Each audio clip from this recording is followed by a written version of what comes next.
Good morning students. तो आज हम करेंगे methods to calculate national income. कि नेशनल इनकम तो हमने सबसे पहले नेशनल इनकम के बारे में पिछली वीडियो में समझ लिया था। तो आज हम समझेंगे कि कौन से मेथड्स को हमने यूज कर नेशनल इनकम को फाइंड आउट करना है, कि कैसे हम नेशनल इनकम को निकालेंगे इसके अंदर।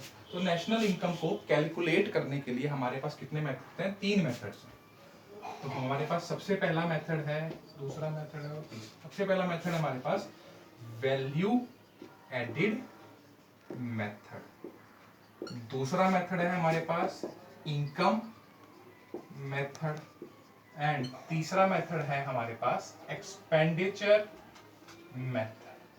तो हमारे पास ये 3 मेथड्स हैं जिनसे हम नेशनल इनकम को कैलकुलेट कर सकते हैं कि हम कैसे नेशनल इनकम को कैलकुलेट करेंगे। तो हमारे पास value added method, income method and expenditure method है। तो आज जो हम मेथड करेंगे वो है वैल्यू एडिशन मेथड, कि कैसे हम वैल्यू एडिड मेथड से अपनी इनकम को कैलकुलेट करेंगे। तो वैल्यू एडिड मेथड के अंदर हमारे पास क्या चीज आती है? वैल्यू एडिड मेथड का मतलब है कि एक प्रोड्यूसर कितनी वैल्यू की एडिशन करता है ड्यूरिंग एन अकाउंटिंग ईयर, तो उससे भी हमारे देश की क्या होगी? नेशनल इनकम कैलकुलेट होगी। तो इसको फाइंड आउट करते हैं हम।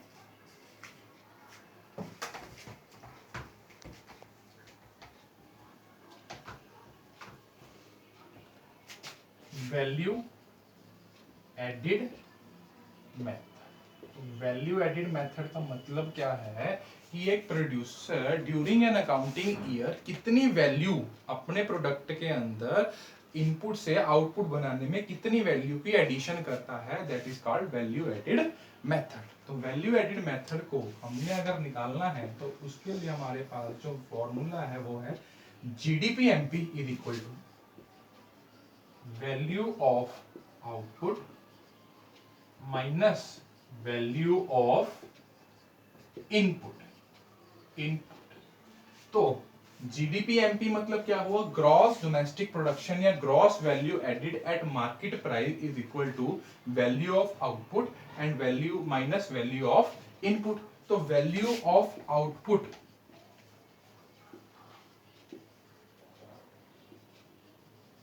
Is equal to sales plus change in stock. यानी कि आउटपुट की वैल्यू का मतलब क्या है कि कितना हमने सामान बेचा और कितना सामान हमारे पास अभी भी स्टॉक के अंदर बचा हुआ पड़ा है। तो चेंज इन स्टॉक को हम ऐसे भी लिख सकते हैं closing stock minus opening stock. Closing stock minus opening stock. तो value of output is equal to sales plus change in stock. और चेंज इन स्टॉक को कैसे कैलकुलेट करेंगे? Closing stock minus opening stock. और सेल के अंदर हमारे पास 2 चीजें इंक्लूड होती हैं। अगर तो हमें सिंपल सेल दी हुई है तो मतलब उसका क्या है कि ये टोटल सेल है। बट अगर हमें डोमेस्टिक सेल दे रखी है, डोमेस्टिक सेल मतलब कितना सामान हमने अपनी कंट्री के अंदर बेचा प्लस एक्सपोर्ट, यानी कि इन टोटल इन दोनों को मिलाकर हमारे पास क्या आएगा? Total sale. तो value of output is equal to sales plus change in stock, और closing stock minus opening stock change in stock, and sales is equal to domestic sale plus exports. अब दूसरा है हमारे पास वैल्यू ऑफ इनपुट। तो value of input, value of input जो है इसका मतलब है वैल्यू ऑफ इंटरमीडिएट कंजप्शन या परचेजेस ऑफ गुड्स। तो ये जो परचेज है ये हम 2 जगह से भी कर सकते हैं। एक तो डोमेस्टिक परचेज एंड दूसरा इसके अंदर क्या लेंगे? इंपोर्ट, जो परचेज हमने बाहर देश से कर रखी है। तो वैल्यू एडिशन मेथड से हमें क्या पता चलता है कि कितनी वैल्यू एक फर्म एक साल के अंदर एडिशन करती है, जो हमारी नेशनल इनकम के अंदर, जो हमारे देश की नेशनल इनकम बनेगी। तो वैल्यू एडिड मेथड से हम कैसे निकालेंगे अपना नेशनल इनकम को? GDP MP is equal to value of output minus value of input. तो वैल्यू ऑफ आउटपुट क्या है और वैल्यू ऑफ इनपुट क्या है वो हमें चीज पता चल चुकी है।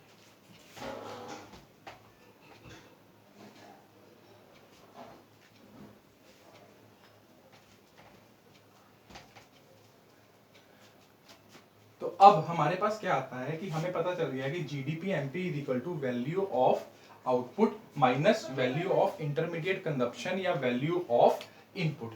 तो अब हमने इसके अंदर क्या निकालना होता है, एक और चीज हमने इसके अंदर ध्यान रखनी है कि जो नेशनल इनकम है, नेशनल इनकम को हम बोलते हैं NNP FC and domestic income, जो डोमेस्टिक इनकम है उसको बोलते हैं NDPFC. National income is equal to net national production at factor cost and domestic income is equal to net domestic product at factor cost. तो ये है हमारा national income का फॉर्मूला एंड ये है हमारा डोमेस्टिक इनकम का फॉर्मूला। तो हमें वैल्यू एडिट मेथड से जीडीपी एमपी दिया होगा, जिससे हमने या तो नेशनल इनकम निकालना है या डोमेस्टिक इनकम को निकालना है।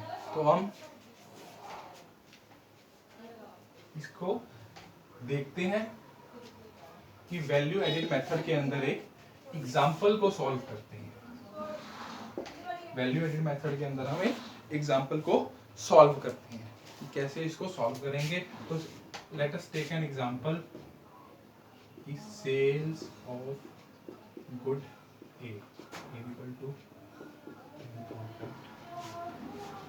Cell of good B is equal to 20,000. Purchase of good A is equal to 5,000 and sale of good B is equal to 10,000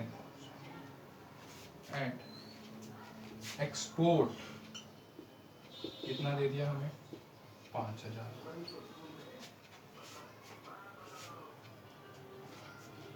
Closing stock of A is equal to 20,000 and opening stock of A is equal to 15,000। और question ने हमें दिया हुआ है closing stock of A B is equal to 10,000 and opening stock of B 8,000 12,000।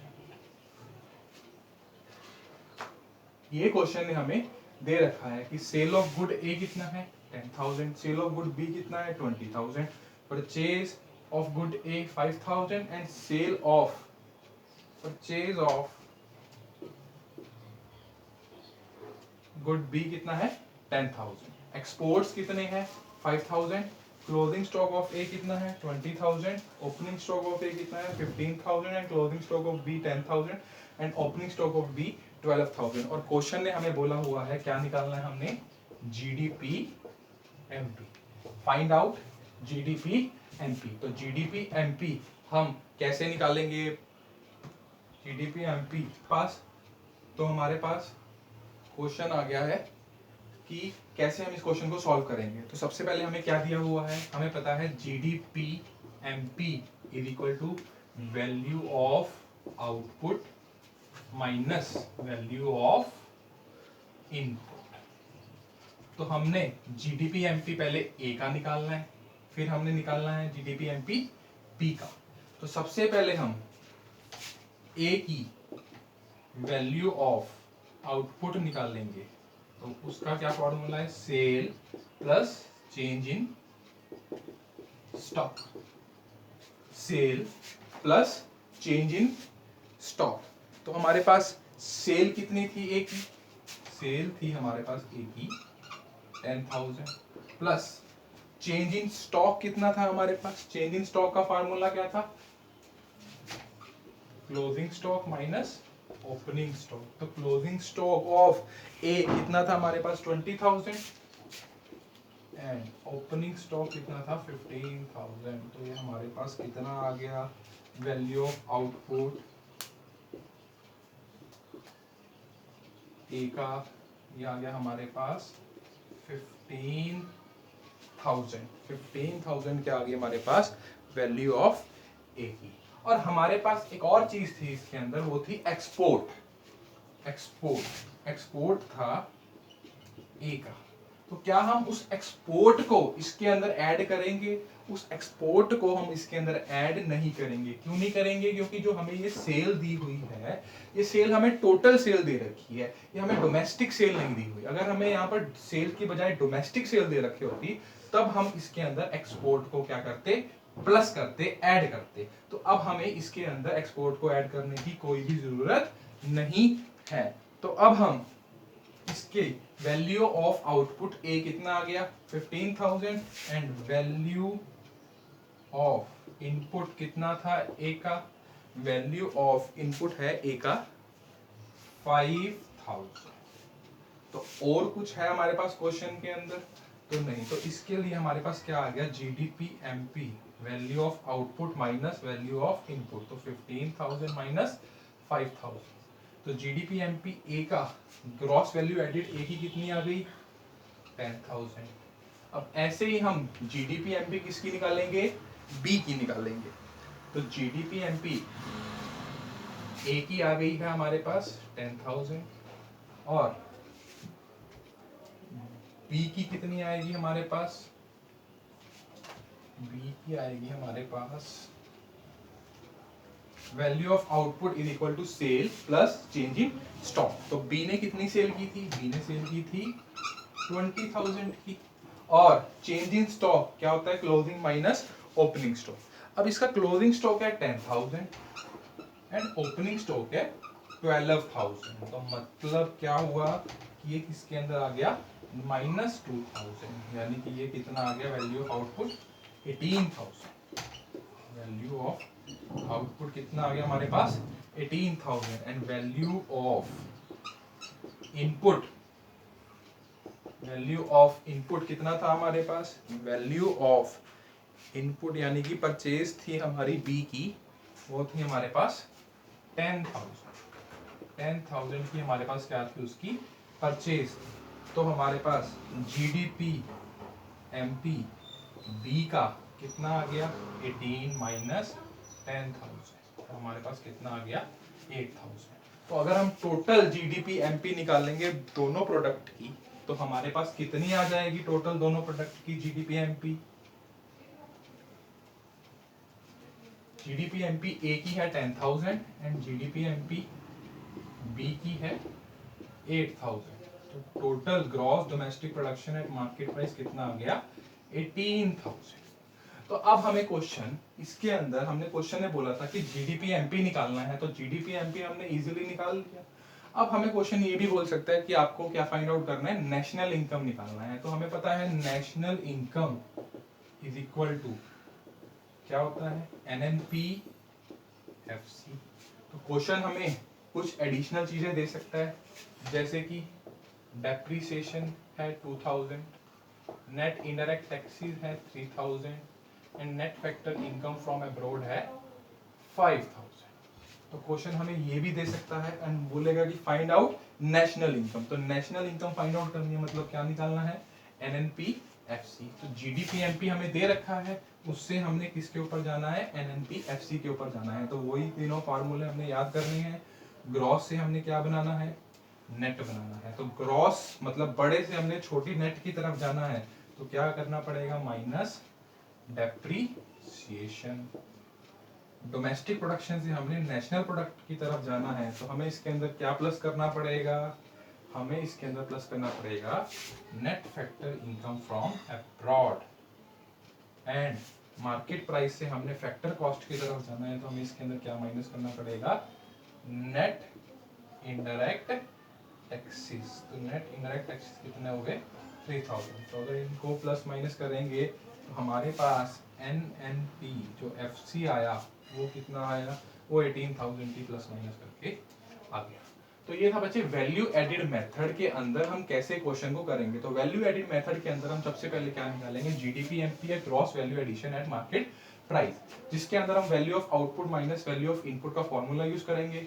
Value of output के अंदर क्या क्या चीजें आती हैं, वैल्यू ऑफ इनपुट के अंदर क्या क्या चीजें आती हैं, और उसके बाद हम इससे जीडीपी एमपी से नेशनल इनकम को कैसे निकालना है वो हमने इस चैप्टर के अंदर, इस क्वेश्चन के अंदर हमने देख लिया। और आगे हम इसी के अंदर एक और पॉइंट हमारे पास आता है वैल्यू एडिड मेथड के अंदर ही, कि इसके आते हैं प्रिकॉशंस, कि जब हम वैल्यू एडिड मेथड को करेंगे तो उसके अंदर कौन से प्रिकॉशंस को हम फॉलो करेंगे। वैल्यू एडिड मेथड के अंदर हम प्रिकॉशंस कौन से लेंगे, कि कौन सी चीजों का ध्यान रखेंगे जब वैल्यू एडिड मेथड को हम करेंगे। तो हमेशा हम कौन सी चीजों को इंक्लूड करेंगे, जो न्यू सेल परचेज, तो सेकंड हैंड गुड्स को, सेकंड हैंड गुड्स की सेल को हम इंक्लूड नहीं करेंगे। क्यों नहीं करेंगे, क्योंकि एक बार ये बेच सेल हो चुकी है, इसकी वैल्यू एडिशन हो चुकी है। बट इसको बेचकर कोई कमीशन मिली है, इसको बेचकर commission on sale of second hand goods है, तो वो तो कमीशन तो नहीं है, क्योंकि कमीशन तो नहीं कमाई है उसने, तो वो वैल्यू को उसको हम ऐड करेंगे। Goods produced for self consumption, goods अगर सेल्फ कंजप्शन के लिए प्रोड्यूस किए हैं तो उसकी वैल्यू को भी हम क्या करेंगे, ऐड करेंगे। क्यों करेंगे, क्योंकि ये चाहे हमने अपने लिए प्रोड्यूस किए हैं बट इसकी कोई ना कोई तो वैल्यू है, ये मार्केट में किसी ना किसी रेट पे तो बिक सकता था, तो अगर हम खुद ना यूज करते तो मार्केट पे किसी ना किसी को तो बेचते, तो इसकी वैल्यू भी क्या होगी, ऐड की जाएगी। वैल्यू ऑफ इंटरमीडिएट कंजप्शन कभी भी ऐड नहीं होगी, हमेशा कौन सी होगी, फाइनल कंजप्शन ऐड होगी।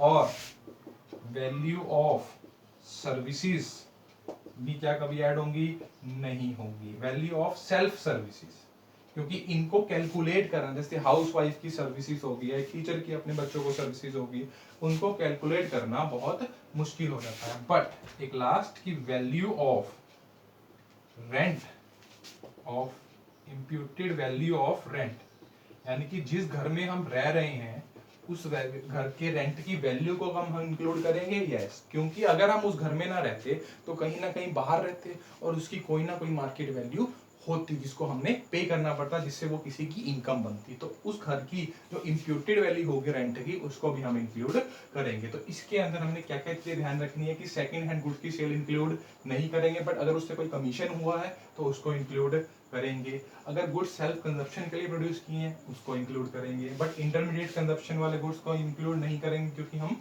फाइनल गुड्स लेंगे।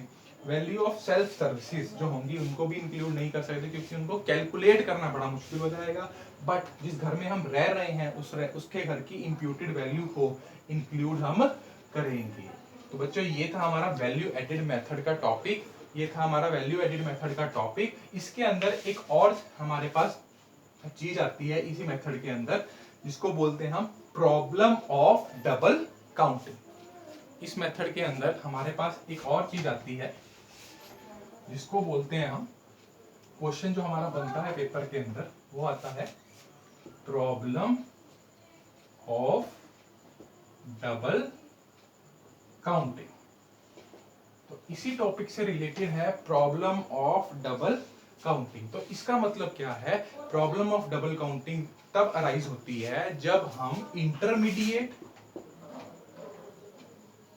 और फाइनल गुड, इन दोनों के अंदर डिफरेंस नहीं फाइंड आउट कर सकते कि कौन सा गुड इंटरमीडिएट है और कौन सा गुड फाइनल गुड है, तब हम इसके अंदर हमें एक प्रॉब्लम अराइज होती है डबल काउंटिंग। हम बार बार उसी एक सेम गुड को ही कैलकुलेट कर लेते हैं, जिससे हमारी ये प्रॉब्लम अराइज होती है। और इसको हम प्रॉब्लम को सॉल्व कैसे करते हैं, इसको प्रॉब्लम को सॉल्व करने के लिए हमारे पास दो मेथड होते हैं, value addition method and final addition, final output method. तो इस प्रॉब्लम को हम समझेंगे कि इस प्रॉब्लम को हम कैसे सॉल्व करते हैं। तो problem of double counting, problem of double counting हमें क्या बोलती है कि जब हम ये डिफरेंस फाइंड आउट नहीं कर पाते हैं कि intermediate good and final good, कौन सा गुड इंटरमीडिएट है एंड कौन सा गुड फाइनल गुड है, तब हम इसके अंदर हमें problem of double counting arise होती है। हम बार बार उस प्रोडक्ट को दोबारा से दोबारा कैलकुलेट करते हैं, जिसकी हम एक एग्जांपल देते हैं। क्योंकि अगर जो प्रोडक्ट मैंने सेल किया है वो मेरे लिए फाइनल गुड है, बट दूसरे के लिए वो क्या हो सकता है, इंटरमीडिएट गुड भी हो सकता है। जैसे एक फार्मर है, उसने व्हीट प्रोड्यूस किया एंड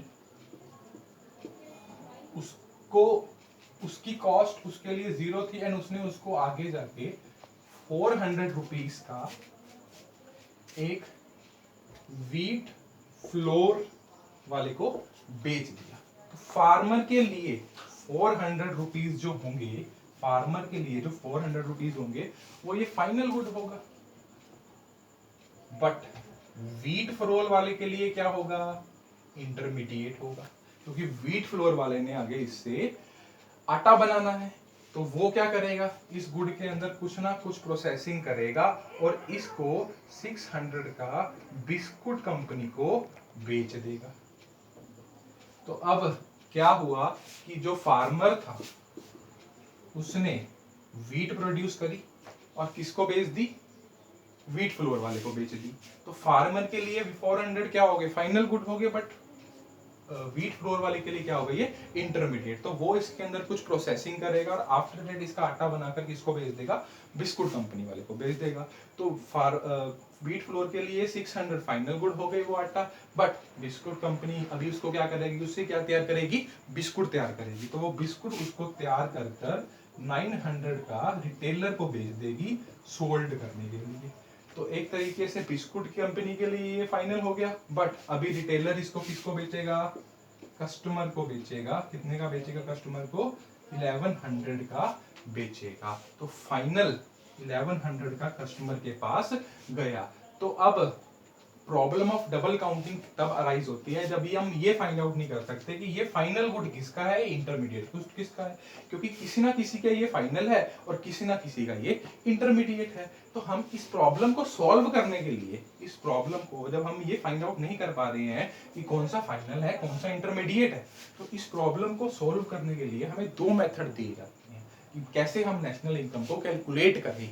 तो हम कैसे कैलकुलेट करेंगे कि अगर तो हम इन सभी को फाइनल गुड्स मानते हैं तो ये डबल काउंटिंग आ जाएगी कि हम इसको 400 को प्लस कर रहे हैं, फिर 600 को प्लस कर रहे हैं, फिर 1100 को प्लस कर रहे हैं, तो सबके लिए क्या है, इंटरमीडिएट गुड है और किसी के लिए फाइनल गुड है। तो ये क्या है, मेथड रॉन्ग आ। तो इस प्रॉब्लम को सोल्व करने के लिए हमारे पास जो मेथड थे वो थे दो।